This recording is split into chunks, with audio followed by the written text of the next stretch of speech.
তো রিজিক লেখা হয়ে গেছে 2। 3 নাম্বার লেখা হয়ে গেছে এ ব্যক্তি কি কি কাজ করবে দুনিয়ায়, এ ব্যক্তি দুনিয়ায় কি কি কাজ করবে সব লেখা হয়ে গেছে।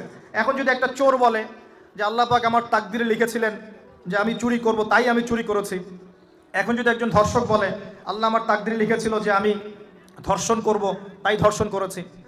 এখন যদি যারা এই জনগণের কিছু সম্পদ আত্মসাৎ করে খেয়ে ফেলছে তারা যদি বলে আল্লাহ তাকদিরে লিখছিলেন জন্যই দুর্নীতি করেছি, তাহলে কথাটা কি হবে? গ্রহণযোগ্য হবে? এখন যদি দলিল দেয় তাকদিরে তো লেখা ছিল। এই আকীদাটার নাম হচ্ছে জাবারিয়া আকীদা। কি আকীদা? জাবারিয়া। এমন একজন ব্যক্তি উমর রাদিয়াল্লাহু আনহুর দরবারে এসেছিল, চোর চুরি করেছে, ধরা পড়েছে। উমর রাদিয়াল্লাহু আনহু বলেছেন হাত কেটে ফেলো।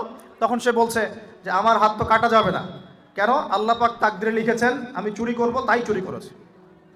তো উমর রাদিয়াল্লাহু আনহুর সামনে এই কথাটা বলেছে। আর উমর রাদিয়াল্লাহু আনহু কি বিচক্ষণ মানুষ ছিলেন না বোকাশোকা ছিলেন? বলেন, তার মতো শাসক পাওয়া যাবে? তার মতো আরো একজন শাসক আসবে ইনশাআল্লাহ পৃথিবীতে। তার নাম কি? নবী ঈসা আলাইহিস সালাম ইনশাআল্লাহ তাআলা। এবং তার আগে আরো একজন ইমাম আসবেন। তার নাম কি? তার নাম হচ্ছে মুহাম্মদ। কি নাম? তার নাম মুহাম্মদ, তার উপাধি হচ্ছে মাহদি। কখন আসবেন? যখন পৃথিবীতে যুদ্ধ বিগ্রহ ছড়িয়ে পড়বে, ব্যাপক আকারে মালহামা চলবে, তখন আসবেন। কাদের পক্ষে আসবেন? মুসলিমদের পক্ষে। কি উদ্দেশ্যে আসবেন? সারা বিশ্বে জুলুম তুলে ফেলার জন্য। এবং আরেকটা কি উদ্দেশ্য? ওই জেরুজালেম উদ্ধার করার জন্য। কোন জেরুজালেম? যেটা এখন ইহুদিরা দখল করে আছে। চারপাশে আরবরা, মাঝখানে ও কেমন করে দখল করে আছে? আরবদেরকে হাতের মুঠোয় নিয়ে নিয়েছে। এই কারণে মুনাফিকদের উপর টিকে আছে সে, এবং তার পশ্চিমা মিত্রদের উপর টিকে আছে। ঈসা আলাইহিস সালাম কেন আসবেন? এই জায়গাটা পুনরুদ্ধার করার জন্য। ঈসা আলাইহিস সালাম কি পরাজিত হবেন না বিজয়ী হবেন? কত বছর বিশ্ব শাসন করবেন? 40 বছর। এগুলো হবে বিশ্বে, এগুলো হওয়া এখনো বাকি আছে। আরও কি হবে? মুসলিমরা কনস্ট্যান্টিনোপল আবার জয় করবে। এই কনস্ট্যান্টিনোপলের মধ্যে ফিতনা দেখা দিবে অচিরেই, মুসলিমরা ওইটা আবার দখল করবে ইনশাআল্লাহু তাআলা। আরও কি হবে? বললাম ভূমিকম্পের বছরগুলো আসবে সামনে, এবং মুতায়নুন শাদীদ, মহামারীও আসবে।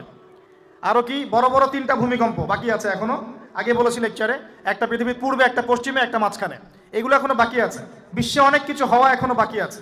এখন যা দেখছি এগুলোই সব না। আমাদের দায়িত্ব কি? আমাদের দায়িত্ব পরিস্থিতি বুঝে দিন ধরে রাখা, আমল করা, এবং মানুষকে দিনের দিকে আহ্বান করা।